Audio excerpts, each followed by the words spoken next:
So unfortunately the floppy drive has failed on this, but I did get it to boot into the system yesterday before it did.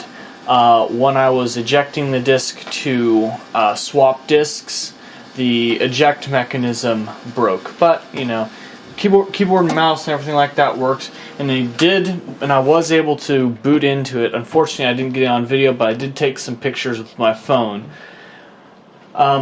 Other little hiccups that occurred was after I recapped this board, there was a bit of flying solder that got stuck in one of the sims, and it was preventing the graphics from initializing. So I'm like, why is there no cursor?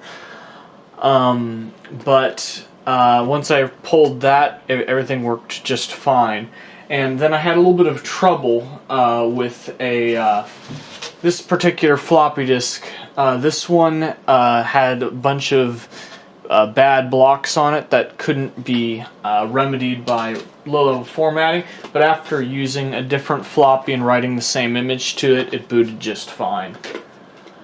So, this is just going to take a little bit longer, but I will get back to fixing this thing once I can figure out a replacement for that gear. So, stay tuned for updates, everyone, and thank you all for watching.